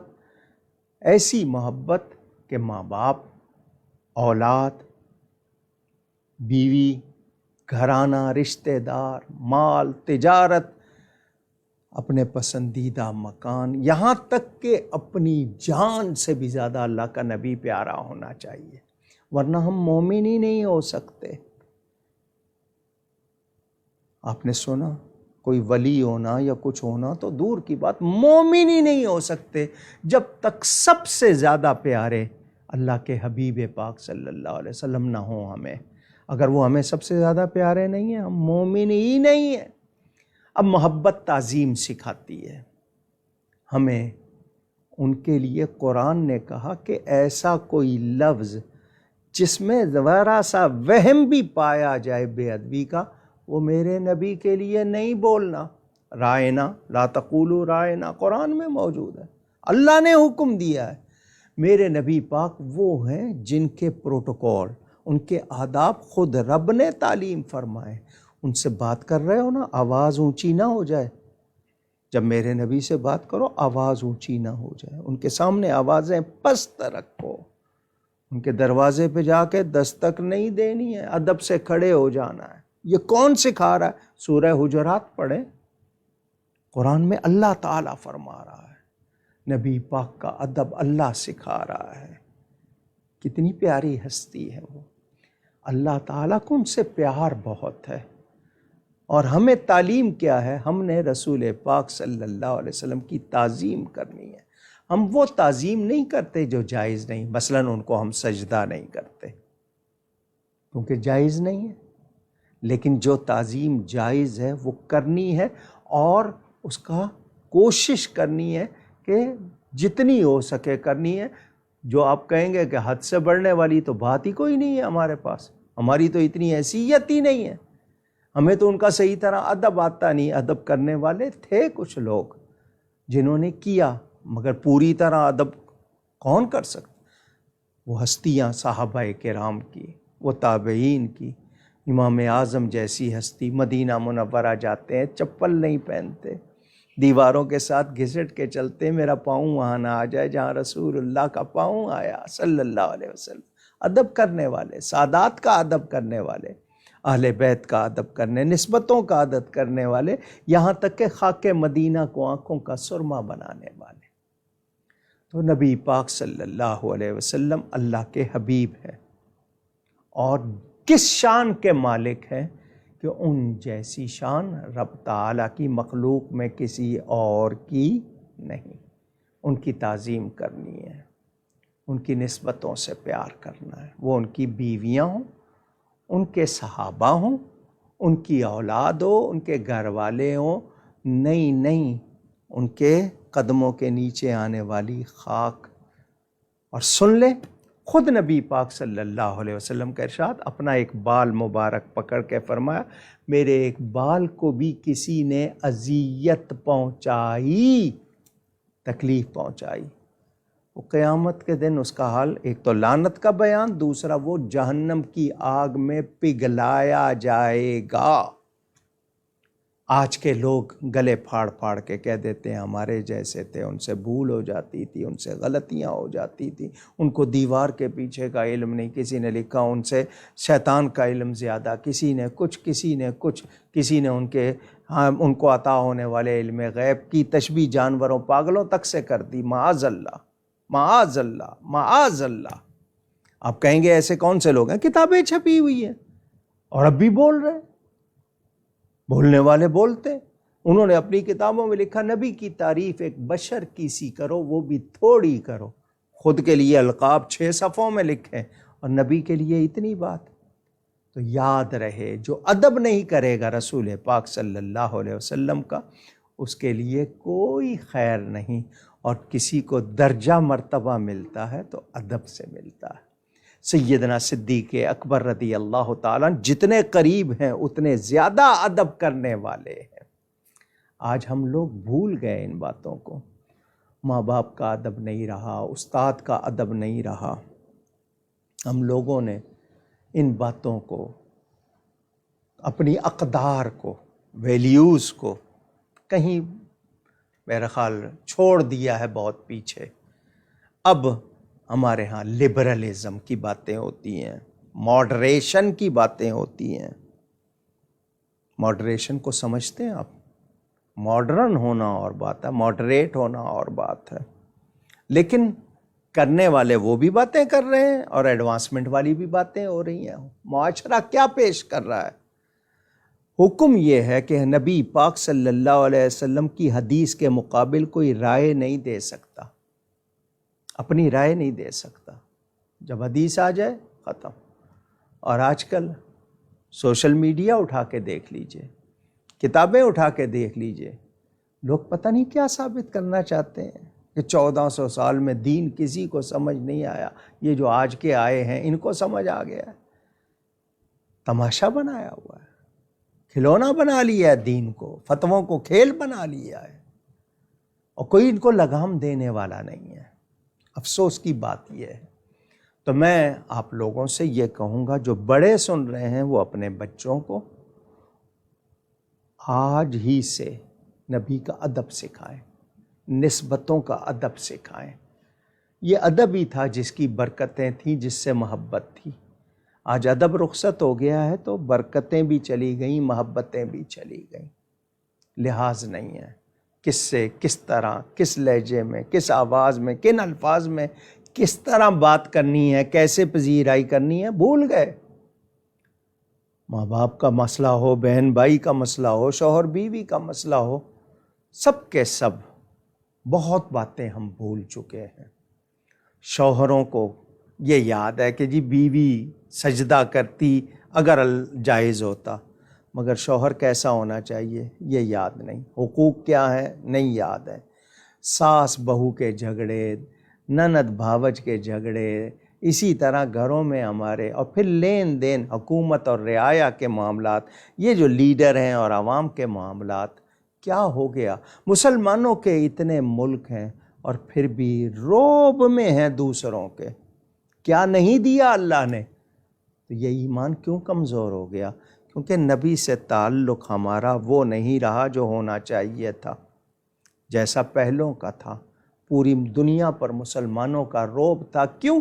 مسلمان نبی کے سچے غلام تھے۔ آج نبی کے بارے میں باتیں کر کے، غلط باتیں کر کے، ہم لوگ اپنی تمام خوبیاں کھو رہے ہیں، امن کھو رہے ہیں، اور جانے کیا کیا۔ میرے پیارے نبی پاک صلی اللہ علیہ وآلہ وسلم کا نام نامی محمد صلی اللہ علیہ وسلم، محبت والے اس کو چوم کر آنکھوں سے لگاتے ہیں۔ کچھ کو یہ بات بھی پسند نہیں ہے کہ کیوں چومتے ہیں۔ حضرت ابو بکر نے چوما، حضور نے فرمایا جو اس طرح میرے یار کی طرح کرے گا اس کی آنکھیں نہیں دکھیں گی۔ حضور نے اس کو خوشخبری سنائی ہے۔ آج میں نام مصطفیٰ چوموں تو لوگ فتوے لگاتے ہیں، پتہ نہیں کیوں۔ خود جس سے محبت ہو اس کے لیے پتہ نہیں کہ کس حد تک چلے جاتے ہیں۔ میرے نبی کا نام میں چوموں گا، میری آنکھوں کو بھی سعادت ہوگی، مجھے بھی سعادت۔ اعضاء بولیں گے نا قیامت کے دن گواہی دیں گے، تو یہ انگلیاں یا انگوٹھے گواہی دیں گے نبی کا نام چومتے تھے۔ کتنی اچھی بات ہے۔ تو جب بھی حضور صلی اللہ علیہ وسلم کا نام نامی آئے چوم کر آنکھوں سے لگائیں، محمد صلی اللہ علیہ وسلم۔ اور اس نام میں ایک کمال ہے کہ جب تک ہونٹ اس نام کو چومتے نہیں ہیں یہ منہ سے نکلتا ہی نہیں ہے۔ محمد صلی اللہ علیہ وسلم، 4 حرف ہیں اس میں، میم ہے میم دال، 4 مرتبہ ہی قرآن میں آیا ہے حضور صلی اللہ علیہ وسلم کا نام۔ اللہ نے کہیں یا محمد کہہ کے نہیں پکارا، یا رسول، یا نبی، یا ایھا الرسول، یا ایھا النبی۔ یہ بھی ہمیں تعلیم ہے، وہ رب ہو کر، خالق ہو کر جب اپنے نبی کو اتنی عزت دے رہا ہے، ہمیں کتنی دینی چاہیے؟ اور ہم کہیں کہ نہیں وہ ہمارے جیسے بشر، کتنی عجیب بات ہوگی یہ جو ایسا کہتے ہیں۔ توبہ کریں، اللہ تعالی ادب کی توفیق عطا فرمائے۔ میرے نبی پاک صلی اللہ علیہ وسلم کا ایک نام احمد، آسمانوں میں آپ کا نام احمد، زمین پر آپ کا نام محمد صلی اللہ علیہ وآلہ وسلم۔ تو نبوت کے 2 دور ہیں نا، ایک عالم ارواح میں تھے اور آسمان نبوت پر نبی تارے بن کر چمک رہے تھے، وہاں اس میں احمد کا ظہور، کیونکہ آسمانوں میں حضور کا نام احمد، اور عالم ناسوت میں محمد صلی اللہ علیہ وسلم نام کا ظہور۔ یہ پوری کائنات بنی ہی نبی پاک کے لیے، انہی کی برکت، انہی کا فیضان، انہی کی ہی عطا اور انہی کا کرم، ہم اگر ان کے سچے غلام بن جائیں گے، یہ کائنات ہمارے زیر نگیں یعنی ہمارے ماتحت ہو جائے گی۔ شرط یہ ہے کہ ہم نبی کے غلام بن جائیں۔ قرآن نے کہا ہے وَأَنْتُمُ الْأَعْلَوْنَ إِن كُنتُم مُؤْمِنِينَ، اگر سچے مومن بن گئے تو تمہارے لیے یہ سب کچھ۔ حضور اکرم صلی اللہ علیہ وآلہ وسلم رحمت للعالمین بن کر آئے۔ یہ جو آیت ہے قرآن کی بڑی مشہور، وَمَا أَرْسَلْنَاكَ إِلَّا رَحْمَةً لِلْعَالَمِينَ، سورہ انبیاء میں ہے، پارہ 17 میں۔ میں صرف اس ایک آیت پر عمر بھر جتنا میں جانتا ہوں بولتا رہوں، جتنا جانتا ہوں، بہت تھوڑا سا جانتا ہوں، ختم ہی نہ ہو یہ بیان، اسی ایک آیت کا بیان۔ کیا کچھ ہے اس میں؟ العالمین ما سوی اللہ کو کہتے ہیں، اللہ کے سوا جو کچھ ہے وہ العالمین ہے۔ اور حضور صلی اللہ علیہ وسلم کا رحمت ہونا جہت رسالت، رسول ہونے کی وجہ سے ہے۔ قرآن میں ہے قُلْ اعوذ برب الناس، اللہ تعالیٰ تمام لوگوں کا رب، اپنے حبیب کے لیے فرمایا وَمَا أَرْسَلْنَاكَ إِلَّا كَافَّةً لِلنَّاسِ، وہاں بھی الناس یہاں بھی، تو حضور صلی اللہ علیہ وسلم تمام انسانوں کے لیے کافی۔ اپنے لیے فرمایا الحمدللہ رب العالمین، اپنے حبیب کے لیے فرمایا وما ارسلناک الا رحمت للعالمین، کوئی ذرہ مستثنا نہیں ہے، سب حضور صلی اللہ علیہ وسلم کی رحمت کے فیضان ہے، سب رحمت ہے ضرورت، اور العالمین ہے ضرورت مند۔ رحمت ضرورت ہے اور العالمین ضرورت مند، اور یہ قاعدہ قانون ہے کہ ضرورت پہلے ہوتی ہے، ضرورت مند بعد میں ہوتا ہے۔ ہمیں زمین کی ضرورت تھی، زمین پہلے ہے، ہم بعد میں۔ ہوا کی ضرورت تھی، ہوا پہلے، ہم بعد میں۔ اور العالمین ما سوی اللہ کو کہتے ہیں، اللہ کے سوا جو کچھ ہے وہ العالمین ہے۔ تو اور حضور رحمت ہیں العالمین کی، پتہ چلا العالمین بعد میں ہے، میرے آقا پہلے ہے۔ نبی کریم صلی اللہ علیہ وسلم کو اللہ نے ساری کائنات سے پہلے اپنے ذاتی نور سے ان کے نور کو بنایا۔ میں آپ کے سامنے اور بھی بہت سی باتیں رکھ سکتا ہوں، مختصراً عرض کروں گا۔ قرآن کریم پڑھیے، وَلَقَدْ أَرْسَلْنَا نُوحًا إِلَىٰ قَوْمِهِ وَلَقَدْ آتَيْنَا إِبْرَاهِيمَ رُشْدَهُ مِنْ قَبْلُ وَتِلْكَ حُجَّتُنَا آتَيْنَاهَا إِبْرَاهِيمَ وَلُوطًا إِذْ قَالَ لِقَوْمِهِ وَإِلَىٰ عَادٍ أَخَاهُمْ هُودًا وَإِلَىٰ ثَمُودَ أَخَاهُمْ صَالِحًا۔ اور اسی طرح اگر آپ دیکھیں گے وَإِلَىٰ مَدْيَنَ أَخَاهُمْ شُعَيْبًا ثُمَّ بَعَثْنَا مِن بَعْدِهِم مُوسَىٰ بِآيَاتِنَا إِلَىٰ فِرْعَوْنَ وَمَلَئِهِ۔ اور حضرت عیسیٰ یہ کہتے ہوئے آئے وَرَسُولًا إِلَىٰ بَنِي اسرائیل۔ یہ میں نے نبیوں کے کچھ نام سنائے، اللہ نے ان کے نام لیے اور ان کی قوم کا۔ حضرت صالح علیہ السلام، حضرت ہود علیہ السلام، حضرت ابراہیم، حضرت موسیٰ، ان کے میں نے آپ کو آیتیں سنائیں، ان کی قوم کا ذکر۔ اپنے حبیب کے لیے فرمایا وَمَا أَرْسَلْنَاكَ إِلَّا كَافَّةً لِلنَّاسِ، محبوب ہم نے آپ کو تمام انسانوں کے لیے بھیجا۔ قُلْ يَا أَيُّهَا النَّاسِ إِنِّي رَسُولُ اللَّهِ إِلَيْكُمْ جَمِيعًا، تمام بنی نوع انسان کے لیے۔ اور پھر آپ کہیں گے بنی نوع انسان، اس میں تو عالمین نہیں ہے، تو تبارک الذی نزل الفرقان علی عبدہ لیکون للعالمین نذیرا، عالمین کا ذکر بھی آ گیا۔ خود فرماتے ہیں ارسلت الی الخلق کافہ، پیارے نبی پاک صلی اللہ علیہ وسلم کا ارشاد کہ میں تمام مخلوق کی طرف بھیجا گیا ہوں، تمام مخلوق کی طرف۔ نبیوں کے نبی ہیں، رسولوں کے رسول ہیں، سب کے ماوا و ملجا ہیں، آقا اور مولا ہیں۔ رب تعالیٰ کی عطا سے اللہ تعالیٰ نے انہیں اتنے کمال عطا فرمائے، اتنی شان عطا فرمائی۔ ہمارے ہاں گرامر پڑھائی جاتی ہے، فن سکھائے جاتے ہیں عربی میں۔ میں اگر اس کے حوالے سے صرف اس آیت کی بات کروں نا تو استثناء کیا ہوتا ہے، مستثنیٰ کیا ہوتا ہے، مستثنیٰ منہ کیا ہوتا ہے، پھر مستثنیٰ منہ اگر عام میں علل ہو تو لفظ رحمت ارسلنا فعل کا مفعول لہو قرار پائے گا۔ یہ گرامر کے حوالے سے کہ اس کو مفعول لہو مانے یا حال مانے، کیونکہ مفعول لہو اور فاعل سبب فعل ہوتا ہے، اس کے لیے لوازم کہ حضور راحم للعالمین ہو گئے، تمام کائنات کے لیے رحمت۔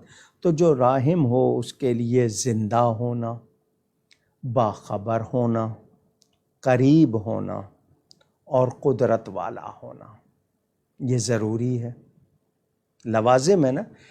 اذا ثبت الشیء ثبت بجمیع لوازمہ، جب کوئی چیز ثابت ہوتی ہے تو اپنے لوازم جو کچھ اس کے لیے ضروری ہے اس کے ساتھ۔ تو راحم کے لیے جو ساری کائنات کے لیے راحم بن کر آیا، رحمت بنایا گیا، وہ زندہ ہو، وہ باخبر ہو، وہ قریب ہو، وہ قدرت والا ہو، تو ماننا پڑے گا اللہ کی عطا سے نبی پاک صلی اللہ علیہ وسلم زندہ ہیں، ہماری آنکھوں سے اوجھل ہیں، زندہ ہیں، باخبر ہیں، رب کی عطا سے، رب کی عطا سے سب کے قریب۔ قرآن کہتا ہے تمہاری جانوں سے زیادہ قریب ہیں، مومنوں کی جانوں سے زیادہ قریب ہیں۔ اور قدرت اللہ نے عطا کی ہے، اتنی قدرت کے انگلی کا اشارہ کریں چاند دو ٹکڑے ہو جائے، ہاتھ کا اشارہ کریں ڈوبا سورج لوٹ آئے، انگلیوں سے چشمے چلا دیں، اللہ نے قدرت دی ہے۔ تو جو راحم ہو، رحمت بن کر آیا ہو، اس کے لیے یہ باتوں کا ہونا ضروری۔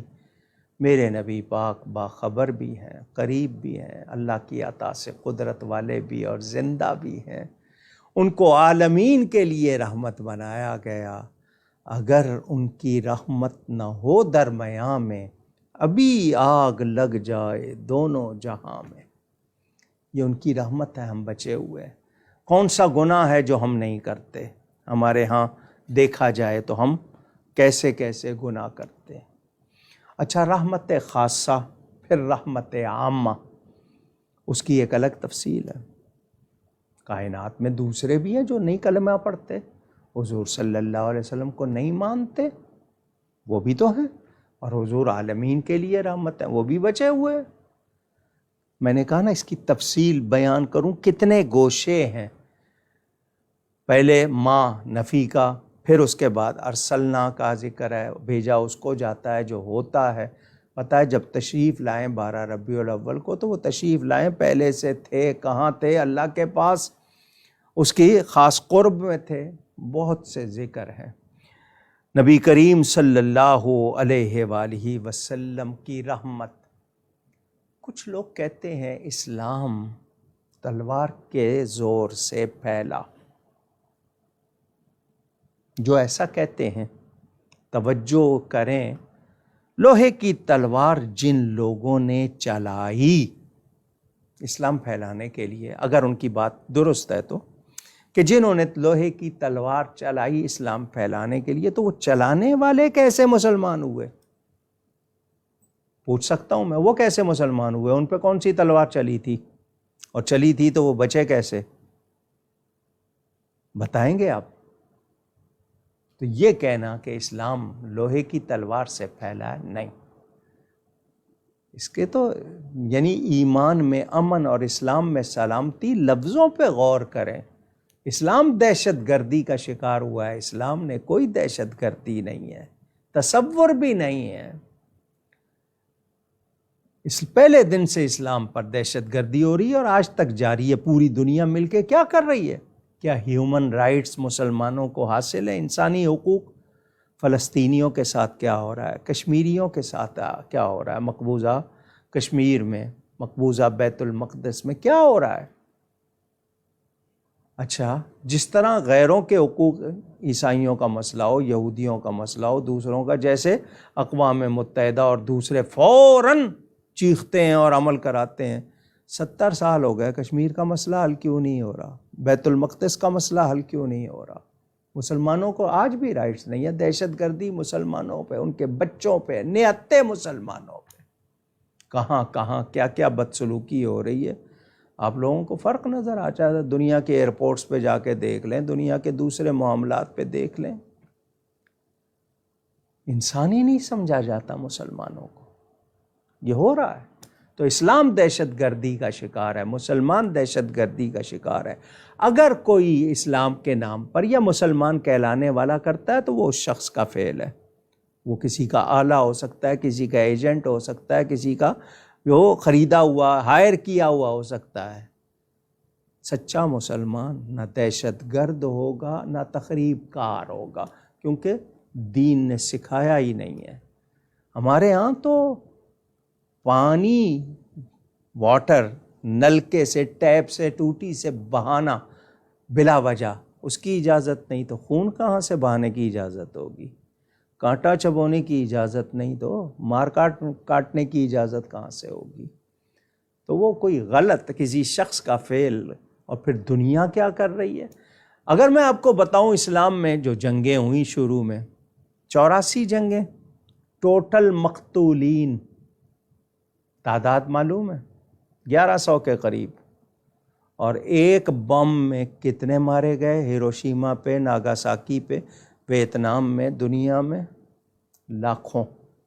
مسلمانوں کو الزام نہ دیا کریں، مسلمان ایسے نہیں ہیں۔ لیکن مسلمان جب تک وابستہ تھے نبی پاک صلی اللہ علیہ وسلم سے، مسلمانوں کی عزت تھی۔ آج مسلمان اپنی عزت شاید غیروں کی نقالی میں سمجھ رہے ہیں۔ ہماری عورتوں نے حیا چھوڑ دی، عریاں ہونا شروع کر دیا۔ بتوں کی جگہ ہم نے ماڈلز اور اسٹیچوز سجانے شروع کر دیے۔ یہ بھی بت پرستی کی ایک شکل آ رہی ہے نا۔ بڑے مہنگے مہنگے وہ جناب اسٹیچوز، ہم لوگوں نے وہ چیزیں، غیروں کی زبان، وہ جو 150 سال انگریز نے انڈیا میں رہ کے کام کیا تھا، آج کا ٹی وی اور انٹرنیٹ وہ تو سیکنڈوں منٹوں میں کرتا ہے، اور ہم اس پہ جا رہے ہیں۔ ہمیں اپنے نبی کی، اپنے اسلام کی، اپنے کلچر، اپنی تہذیب کا احساس نہیں ہے۔ غیروں کی نقالی کوئی کامیابی نہیں ہے۔ ہماری عورتوں کا حال، انہوں نے حیا چھوڑی، ان سے امان اٹھ گئی، آج کھلونا بنی ہوئی ہیں۔ کتنی 10-15 سال کی جوانی کیا کر لیں گے، اس کے بعد پوچھتا کوئی نہیں ہے۔ سوچنا چاہیے، ہماری عزت اسلام سے ہے، نبی پاک صلی اللہ علیہ وسلم کی وابستگی سے ہے۔ کچھ خواتین، کچھ لوگ کہتے ہیں جی پردہ نگاہوں میں ہوتا ہے، جی حیا جو ہوتی ہے وہ آنکھوں میں ہوتی ہے۔ حضرت سیدہ فاطمہ زہرا سے حیا والا کوئی تھا؟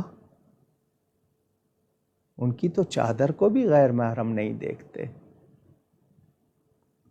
انہوں نے تو پردے کی آیت کے بعد کیسا پردہ کر کے دکھایا ہے، کوئی شبہ ہے آپ کو؟ وہ اسلام کی مقدس خواتین جو شرم و حیا والی تھیں، کیا کہیں گے ان کے بارے میں؟ عورتوں کو حقوق کس نے دیے؟ کہتے ہیں جی وراثت میں باپ کی طرف سے لڑکی کو 1 حصہ ملتا ہے، لڑکے کو 2 ملتے ہیں، اسلام میں عورت کے ساتھ یہ زیادتی ہے۔ ایسا کہنے والے بتائیں جانتے ہیں اسلام کو؟ اس کو شوہر کی طرف سے بھی ملتا ہے، اس کو بیٹے کی طرف سے بھی ملتا ہے۔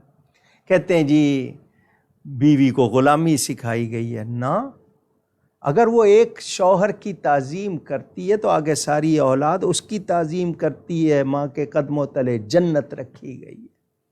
بہن کی عزت، بیٹی کی عزت کیا ہے؟ عورت کو پڑھے نا کیا تھا اسلام سے پہلے، عورت کا کیا حال تھا؟ عزت دی ہے اسلام نے۔ دنیا میں حقوق نسواں کی بات کرنے والے آج عورت کے ساتھ کیا کر رہے ہیں؟ شاید آپ لوگوں نے آنکھیں بند کی ہوئی ہیں۔ یہ میرا جسم میری مرضی کے نعرے لگانے والی، مجھے بتائیں، ڈینگی آ جاتا ہے، کورونا آ جاتا ہے، اس کے بعد پھر منہ ڈھانکنے پڑتے ہیں ان کو، پھر ان کو اپنے جسم ڈھانکنے پڑتے ہیں۔ اسلام سے آپ روگردانی کر کے کوئی عزت نہیں پا سکتے۔ ہاں، کسی کو عزت نہیں چاہیے تو وہ ایسی باتیں کریں نبیوں کے خلاف۔ پتہ نہیں عورتیں کیا کیا کر رہی ہیں، اللہ تعالیٰ ہدایت دے۔ عورت کا تصور اسلام نے دیا ہے پاکیزگی کے حوالے سے، وہ پاکیزہ رہے گی، عزت پائے گی۔ اور یہ سب کس نے سکھایا؟ ہمارے پیارے نبی پاک صلی اللہ علیہ وآلہ وسلم نے، جو ساری کائنات کے لیے رحمت بن کر آئے۔ میرے نبی پاک کے معجزات، میرے نبی پاک صلی اللہ علیہ وسلم کے کمالات، عمر گزر جائے بیان نہیں ہو سکتی۔ پتھر کھانے والوں کو دعائیں دیں، گالیاں دینے والوں کو دعائیں دیں، پھول برسائے دشمنوں پر۔ ان کی ذات، اسلام لوہے کی تلوار سے نہیں پھیلا، نبی کی رحمت سے، خلق عظیم سے پھیلا ہے۔ کچھ لوگ زمین کے لیے آتے ہیں، کچھ لوگ دین کے لیے آتے ہیں، فرق ہے نا، سوچنا چاہیے۔ میں نے آج کی گفتگو میں یہ مختصراً ذکر کیا، اب میں نے کرنا ہے نسبتوں کا ذکر، نبی پاک صلی اللہ علیہ وسلم کی نسبت۔ اس میں ہر چیز ہے، دین بھی، ہمارا کردار بھی، ہمارے اخلاق بھی۔ نبی پاک نے ہمیں قرآن دیا، اللہ کا کلام، انہوں نے اپنی سنت دی، انہوں نے اپنی اطاعت دی، اولاد دی، ان کے صحابہ، ان کے اہل بیت۔ کل کی گفتگو میں انشاءاللہ ان نسبتوں کے حوالے سے، اور پھر اس کے بعد میں آپ کو بتاؤں گا کربلا کی بنیاد، واقعہ کربلا کی بنیاد۔ امام پاک نے جو اتنی بڑی قربانی دی وہ کیوں دی؟ افسوس آج اس قربانی کو سلام کرنے کی بجائے لوگ اس پر بحث کر رہے ہیں، بہت ہی افسوس، دل جلتا ہے۔ کچھ لوگ کہتے ہیں جی کربلا کا اتنا ذکر کیوں ہے، حالانکہ بدر کا ذکر ہونا چاہیے، احد کا ذکر ہونا چاہیے، کربلا کا اتنا ذکر۔ شہیدوں پہ تو روتے نہیں ہیں، فخر کرتے ہیں، یہاں رویا کیوں جاتا ہے؟ اس قسم کے کچھ سوال لوگوں کے ذہنوں میں۔ امام علی مقام اتنے بڑے ولی تھے تو کرامت کیوں نہیں دکھائی؟ پانی کیوں نہیں ان کو فراہم ہو سکا؟ جان کیوں نہیں بچ سکی ان کی؟ وہ ولی تھے تو کرامت دکھاتے، کوئی میریکل دکھاتے۔ اس طرح کے سوال، ان سب کے جواب بھی انشاءاللہ آپ کو دینے ہیں۔ آج کی گفتگو کا حاصل عقیدہ، یہ جو ہے نا ہمارا دین، اس کی بنیاد 5 پر ہے۔ پہلی گواہی عقیدہ، ایمان، وہ اسلامی تعلیمات کے مطابق، قرآن حدیث کے مطابق جو ہم اپنے دل پر نقش کر لیتے ہیں اس کو عقیدہ کہتے ہیں۔ پکے سالڈ خیالات، نظریات کو عقیدہ کہتے ہیں۔ ہمارے عقیدے قرآن اور سنت کے مطابق ہونے چاہیے۔ عقیدہ کسی کے کہنے سے نہیں بنتا، کوئی بادشاہ مفتی کہنے سے نہیں، یہ قرآن اور حدیث سے بنتے ہیں۔ آج عقیدوں پر یلغار ہے، طرح طرح سے وار ہو رہے ہیں۔ اپنے عقیدوں کی حفاظت کرنی ہے۔ ہم لوگ پہلے جاتے تھے علماء حق، میں دوسروں کی بات نہیں کر رہا، علماء حق کی، ان کے پاس بیٹھتے تھے، ان کی کتابیں پڑھتے تھے، سیکھتے تھے۔ اب ہم مفتی گوگل، وہ سرچ انجن ہے، اس کے حوالے کر دیا ہم نے سب کو۔ وہاں سازشیں ہو رہی ہیں، غلط عقیدے، غلط باتیں سکھانے کے لیے۔ کچھ لوگ پلانٹڈ ہیں، لوگوں کے، دوسروں کے ایجنٹ ہیں، وہ عقیدے بگاڑنے کے لیے باقاعدہ دیے گئے، بٹھائے گئے، ان کو طرح طرح سے وہ پروموٹ کیا جاتا ہے کہ لوگوں کو غلط باتیں سکھاؤ، لڑواؤ۔ یہ یہود و نصارہ کی سازش کہ مسلمان اپنے دین پر اگر پختہ ہو گئے تو ان کی توجہ ہم پر ہو جائے گی، ان کو آپس میں لڑاؤ تاکہ ہم پر توجہ نہ ہو۔ یہ حال ہو گیا اور ہم توجہ نہیں کر رہے۔ تو عقیدہ درست رکھنا ہے۔ توحید بلا شبہ بنیاد ہے، مگر وہ توحید کہ اللہ کی تعریف کی آڑ میں اللہ کے پیاروں کی توہین کی جائے، جیسے معاذ اللہ کوئی لکھے کہ اللہ کی شان کے آگے نبی ایسے جیسے چمار، معاذ اللہ، معاذ اللہ۔ بتائیے کیا یہ اللہ کی تعریف ہوگی؟ تو عقیدہ درست کرنا ہے۔ سیکھیے بنیادی کتابیں۔ ہم لوگ دین سے دور ہو گئے، ہمیں صرف بچوں کو قرآن پڑھا لیا، پڑھنا آ گیا، وہ بھی لپیٹ کے رکھ دیا کہ سیکھ لیا، کبھی پڑھنا ہوا دیکھ لیا۔ نہیں، دینی معلومات ضروری ہے۔ چھوٹے سے بچے کو، کسی غیر مسلم کو پکڑیے، یہودی کو پکڑیے، وہ بتائے گا آپ کو، دوسرے بدعقیدہ کو پکڑیے، وہ اپنی باتیں بتائے گا۔ آپ کے ہاں بڑے ہو جاتے ہیں، پتہ ہی نہیں، میدان صاف، غلط باتیں لوگ ڈال کے آپ کو بگاڑ دیتے ہیں۔ نقش کل حجر کہتے ہیں نا، پتھر پہ نقش۔ چھوٹی سی عمر سے بچوں کو صحیح عقیدے یاد کرائیں، حضور صلی اللہ علیہ وسلم سے، حضور کے پیاروں سے محبت سکھائیں، ادب سکھائیں، اخلاق سکھائیں۔ ہمارے ہاں تو اخلاق کہہ دیتے ہیں لوگ، الف کے نیچے زیر لگا دیتے ہیں، معنی ہی برا ہو جاتا ہے، اس کے معنی پھٹے ہوئے کے ہیں۔ اخلاق اچھی عمدگی کو کہتے ہیں، زیر لگا دیں تو معنی ہی خراب، تو پھر وہ اخلاق ہی آئیں گے، ان کو اخلاق تو نہیں آئیں گے۔ ہم سیکھتے نہیں ہیں۔ وہاں مشکل سے مشکل ٹرمز الجبرا کی ہوں، میتھمیٹکس کی ہوں، سائنس کی ہوں، وہ زولوجی کی ہوں، باٹنی کی ہوں، کیمسٹری کی ہوں، فزکس کی ہوں، وہ نہیں، دین کے لفظ مشکل لگتے ہیں، وہ سارے کیوں آسان لگتے ہیں؟ دلچسپی ہے ان میں، ادھر دلچسپی نہیں ہے۔ آپ کو جب کوئی کام کرنا ہوتا ہے نا اپنے دل سے، تو پھر آپ کو کوئی مشکل نہیں لگتی، پھر آپ پہاڑ بھی چڑھتے ہیں، پھر آپ اور کھود نکالتے ہیں، پھر بھلے زمین کی تہوں سے بھی جو نکالنا چاہے نکال لیتے ہیں۔ دین سے محبت، دین کے ساتھ وابستگی بہت ضروری ہے۔ اور علماء حق کو سنیے گا، علماء حق کو پڑھیے گا۔ دوسروں کو پڑھیں گے ایمان ضائع ہو جائے گا، ایمان کی حفاظت کرنی ہے۔ ہمارے ہاں بچوں کو پہلے کلمہ سکھایا جاتا تھا، 6 کلمے یاد۔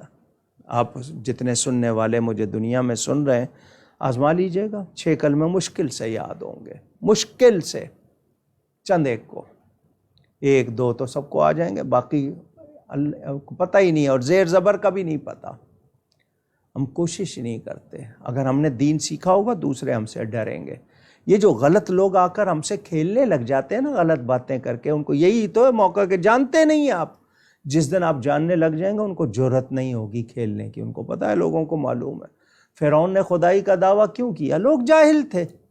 آج بہت سے لوگ نبوت کے دعوے کر رہے ہیں، ان کو پتہ ہے پبلک میں، کیونکہ پبلک ہے کسی طرف لگ جاتی ہے، تو جب سیکھ لیں گے، علم آپ کا زیور ہے، حیا آپ کا زیور ہے، آپ نے اسی سے اپنے آپ کو دور کر لیا، اچھے اخلاق آپ کی پہچان تھے، تو اپنے عقیدے مضبوط کریں صحیح طور پر۔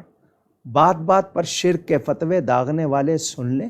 بخاری شریف میں کئی مرتبہ یہ حدیث ہے، میرے پیارے آقا کریم صلی اللہ علیہ وسلم نے فرمایا مجھے اپنی امت سے شرک کا خوف نہیں ہے، اس بات کا ڈر ہے کہ دنیا کو زیادہ پسند کرنے لگ جائیں گے۔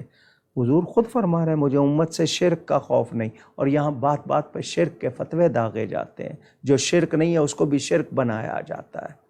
تو اپنے عقیدے سیکھیے، توحید و رسالت، اللہ کو جیسا ماننا چاہیے، نبی پاک صلی اللہ علیہ وسلم کو جیسا ماننا چاہیے، آپ اس پر توجہ دیجئے۔ حضور سے محبت، اس کے لیے ضروری ہے کہ حضور کی پیاری پیاری باتیں سنیں، پڑھیں، ان کی نعت شریف۔ ہم لوگ جتنے ذکر سنیں گے، صحیح ذکر سنیں گے، قلب میں، دل میں روشنی ہوگی، عظمت ہوگی۔ اللہ تعالی ہمیں توفیق عطا فرمائے۔ تو ٹائم اگر ضروری ہوا کوئی 10-15 منٹ زیادہ بھی ہوئے لگاؤں گا، لیکن بنیاد آج آپ کو بتائی۔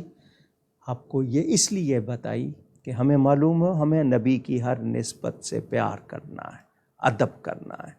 بے ادبی کرنے والا کوئی ہو، مقدسات کی، اللہ کی کرے، قرآن کی کرے، نبیوں کی کرے، ہمارے نبی پاک کی کرے، ان کی بیویوں کی، ان کی بیٹیوں کی، ان کی اولاد کی، بیٹوں کی، ان کے اصحاب کی، ان کے شہر کی، یا ان سے وابستہ کسی چیز کی بھی کوئی بے ادبی گستاخی کرے، ہم بیزار ہیں اس سے، براءت کا اعلان کرتے ہیں۔ ہم کسی گستاخ بے ادب سے کوئی ناطہ نہیں رکھنا چاہتے۔ ہمیں ادب کرنا ہے، ادب سیکھنا ہے۔ اور ادب کیسے آئے گا وہ میں نے آپ کو بتایا، صحیح باتیں ان کی پڑھیں، صحیح سنیں، اور عمل۔ بچوں کو چھوٹی عمر سے اخلاق نبوی تعلیم کیجیے، خود نمونہ بنیے، اپنی غذا کمائی حلال رکھیے، نماز کی پابندی، ہم یہ خوبیاں اپنائیں۔ یہ ماہ محرم، آج 5 محرم تھی پاکستان میں، شیخ الاسلام والمسلمین سلطان الزاہدین حضرت سیدنا بابا فرید الدین مسعود گنج شکر رضی اللہ تعالیٰ عنہ کا عرس شریف پاک وطن میں۔ اللہ ان کے صدقے ہم سب پر کرم فرمائے، ہم پر مہربانی فرمائے۔ گفتگو میں مجھ سے کہیں کوئی غلطی ہوئی ہو، اللہ کی بارگاہ میں توبہ کرتا ہوں۔ آئندہ نشست میں ملاقات ہوگی، اپنا خیال رکھیے گا۔ بہت شکریہ۔ والسلام علیکم ورحمۃ اللہ وبرکاتہ۔